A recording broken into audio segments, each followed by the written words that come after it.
Breaking news hano mu gihugu cy'u Rwanda. Ese umuhanzi Bruce Melody arapfa iki? Na Freddy Musoni umunyamakuru wa Isibo TV mu kiganiro The Choice Live. Aya yombi ni amazina yamaze kumenyekana hano mu gihugu cy'u Rwanda, gusa amenyekana mu ruhando rutari rumwe hano mu gihugu cyacu.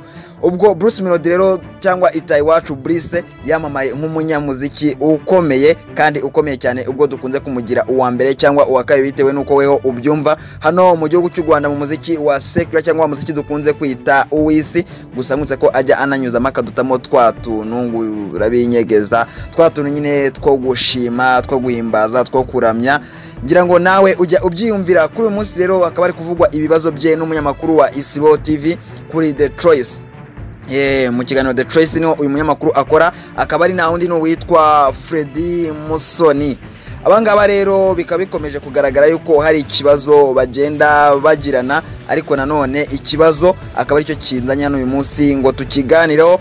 Mbanza kuguhereza ikaze rero kuri Iwacu Topic, mbanza kubwira ngo tugwaye ikaze, wiyumvemo ikaze, mbisubiyemo kenshi kubera ko tudahirukanye nana kwiseguraho wewe utaberutse kubona ibiganiro byacu, amakuru yacu ndetse n'ibyegeranyo twakugezagaho, kubera yuko hari impamvu zari zitumye muri no minsi tuba tutabasha gukorana gatanu ku kandi tutabasha guhura ngo nkubwire ibiri kuvugirwa mu gihugu cyacu ku mugabane wacu ndetse no mwisi muri rusange. Gusa njyewe nkaba nigarukiye gatanu ku kandi ngiye kujya nkugezaho amakuru y'ibyegeranyo ndetse n'ibiganiro bigiye bitandukanye. Nahandi rero ni kuri Iwacu Topic, nkubwire ko ibanga narindi ni ryarindi twaje kwivumburira no gukanda subscribe kugira ngo tujye tubasha kumenyera amakuru kugiye wundi tugafungura akazogera, kugira ngo uko ikiganiro, amakuru ndetse n'ibyegeranyo bigeze ku muyoboro wacu Iwacu Topic ujye ubasha kubikurikirana. Kuri uyu munsi rero ku itariki ya 8 z'uku kwezi kwa 10 kuri gutangira kotsanya, kuri gutangira gushyushye, nibwo umuhanzi wamamaye cyane Bruce Melody, wamamaye mu ndirimbo nyinshi cyane rwose. Nango twajya kuvuga ngo Bruce Melody yakoze iyi ndirimbo ngo tuzabivemo, kuko indirimbo ze ni nyinshi kandi uko asohoye turavuga ngo ni hit after hit, asohora umuzigo awushyira kundi. Gusa ntabwo yuko yamamaye mu ndirimbo nka za ntiza, nango twazivamo. Uramutse ukeneye kureba ibikorwa bye utamukurikira cyane, wajya ku rubuga rwe rwa YouTube ukandika ngo Bruce Melody, bakwereka indirimbo ze nyinshi cyane zigiye zitandukanye. Rero ngiye tujye kubana ndifixe nk'ibisanzwe, nani bagiye kukubwira yuko ari njyewe, ariko nundi nushaka uzabimenyere yuko ibiganiro byacu ni njyewe tubana umunsi ku wundi muri buri kimwe wumva nukirwe ushidikanya kwijwi, ni njyewe uba uri kuri mikro nakifatiyemo.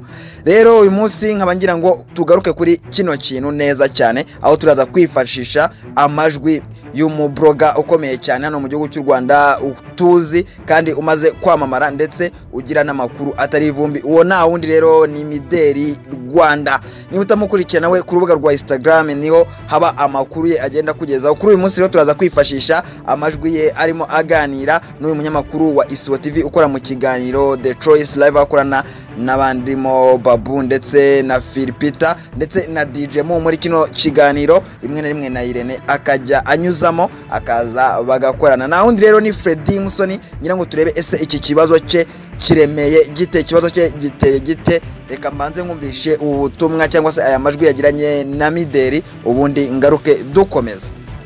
Yo Freddy, what's up? Yo Mideli Rwanda, Mideli w'Abanyarwanda. Ngo imeze bite se bro? Ya ndashima Imana n'abantu bacyanko. Meze neza? Ya meze fresh. Nabonye ariko ubutumwa hanze ku mbuga nkoranyambaga, ubutumwa bwawe ngo na Melody ngo mwaca se ni ari ukuri, ntabyo nzi ngo byagiye hanze. Ewana ni ibisazi Mideli be, ni ibisazi nanjye nabonye kuriya. Byagenze biteze? Ubonye kuriya like actually message irivugira. Iriya ni direct message ngiye nandikiye Bruce nyuma yo kubona ko dushaka kwatabanye neza. So mwandikira nyine message nyine wayibonye like mwa apologizing aho mubwira yo umuntu nyine no umuntu aba yakosa. Ibira ni wandikiye Bruce? That's my message kabisa, like namwandikiye kuri WhatsApp. Iza kujya hanze se byaje kujya hanze nyine nuko nasanze ntabwo nategeza ko yabikora birabintu, ariko it's okay nabyo nyine nta kundi. Gusa ni message namwandikiye direct mu gikari kuri WhatsApp. Nyuma ya issue twari tumaze gucamo nyine mbona nyina Bruce tameranye neza, so I decided nyine kutera ya mbere nyine navuga okay nubundi am his daily bro ndavuga nubundi no petit arandu tano muniga afite byinshi byo kwigiraho aho kugira ngo mangare nawe ayo why not nam following ase nubundi mwandikira kamesari nyine ko kumubwira ko ndi mu nawe nyine like tudakwiriye kugirana ikibazo musaba imbabazi nyine. So the guy end up postinze abipostinze kuri Snapchat yiwe uko bisa ariko message ko wayanditse usa nkaho uzi ikibazo ubona Bruce Melody mwamufitanye. Ndi umuntu nyine ntabwo nabura kugitekereza buriya bro, umuntu musanzwe mubanye neza iyo hagize ikintu cyahindutse urakimenya, wenda nubwo uburemere watekerezaga gifite byagutungura, ariko we all know ko umuntu nyine wanye neza uramubona no mutabanye neza uramubona. Ikibazo cyatejwe nawe ariko kuko niwe wafashe ya mbere gusaba imbabazi, urumva ni wowe uzi ikibazo ikosa wamukoreye Bruce Melody. Man, like abantu benshi nuko muri kwitwara muri essence uri kumva, ariko nshobora no kuba ngiye n'ibintu nakoze urumva okay straight ngiye ntekereza ko Bruce Melody kintu yatekereje ko twapfuye ari ukwenda mu biganiro byinshi ngiye nagendaga nkora cyagiye kiri muri za duels na The Ben. Ntekereza ko twapfuye ari uko atekereza ko navuga mbogamiye kuri Ben uri kumva. Ntabwo wabwo mubogamiye se wowe nta ububona utari umubogamiyeho. Ndeka mvuge ukuntu ngende kubyumva hanyuma wenda ubwo nawe niba ufite ukuntu kubyumva it's okay, cyangwa abandi bantu babyumva.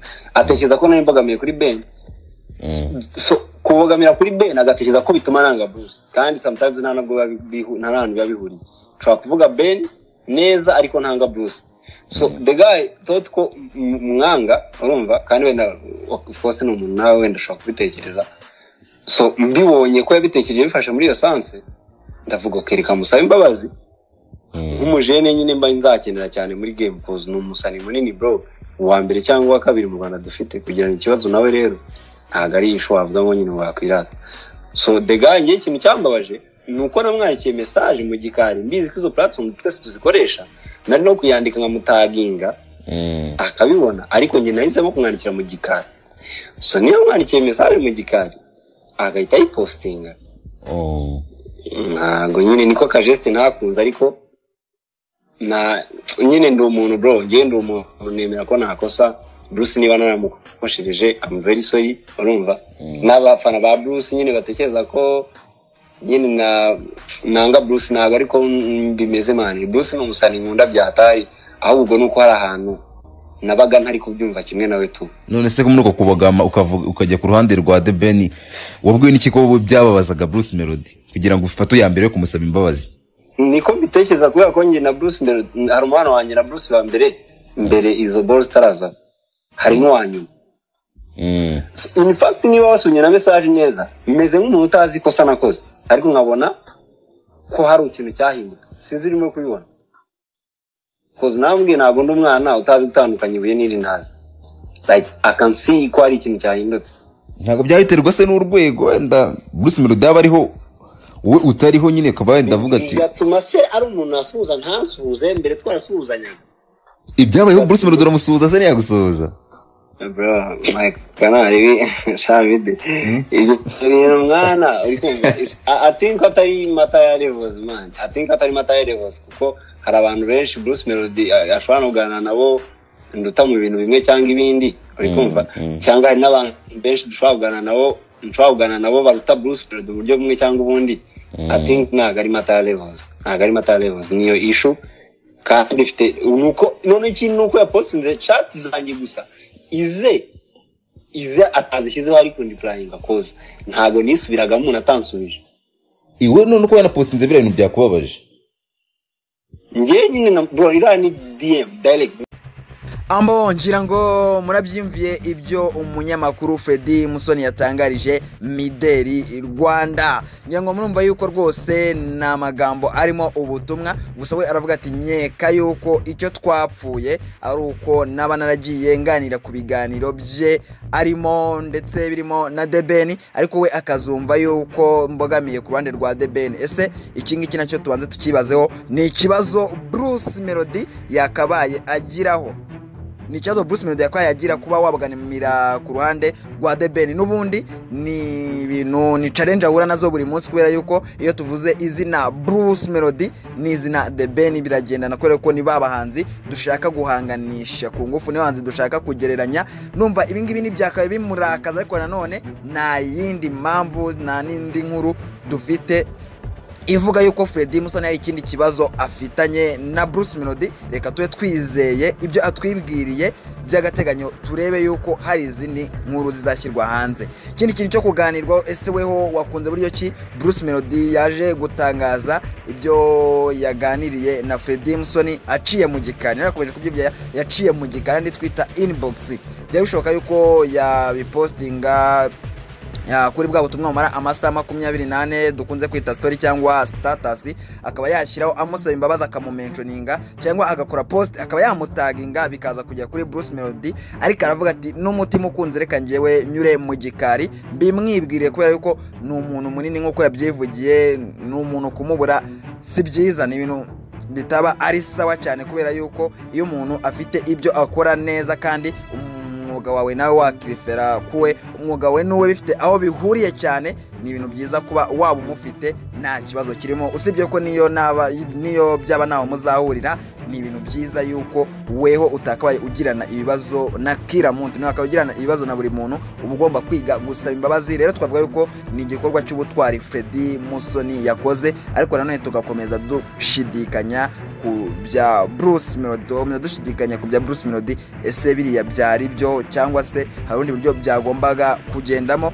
Gusa nanone tutabitinzeho, reka mbanze nkwibutse yuko Bruce Melody ubwo hafungurwaga televiziyo nshyashya Isibo TV, havugwaga amakuru avugwa yuko Bruce Melody ari nyiri televiziyo. Byaje bigaragara ko Bruce Melody atari nyiri televiziyo, bigenda bijya ku murongo. Gusa buriya nanduru ijya ivugira ubusa. Uko biri kose Bruce Melody ni umuntu ukomeye ku gitangazamakuru cya Isibo TV, ni umuntu ukomeye niyo bya bitakiri ubu ngubu, ariko ngira ngo ibyo bintu tugiye tubiziho. Bivuze ngo rero Freddy Musoni niwe ugomba gufata iya mbere agasaba imbabazi, niwe ugomba guca bugufi kubera yuko rega nawe yabyivugiye yuko ni murumuna wa Bruce Melody. Rero abagomba kuba yasaba izo mbabazi kugira ngo arebe yuko ibintu bikomeza kugenda neza, arebe yuko akazi gakomeza gukorwa neza, bimwe tujya twita gucinya inkoro. Reka nako tugashyiremo akakantu tugatindeho. Byashoboka yuko kubana na Bruce Melody nabi byanagombye akazi, byashoboka ko kubana nawe nabi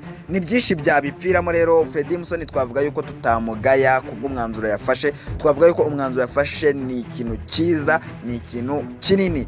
Rero reka tube duhini hanga mu gihe ataramenyekana izindi mpamvu. Gusa mbanze nkutse kujya ukanda subscribe mu gihe wisanze ari ubwa mbere ugeze kuno muyoboro, cyangwa ukaba usanzwe udukurikira utarakanda kuri subscribe, ubundi wifungurire akazogera tujye tubasha kubana umunsi kundi.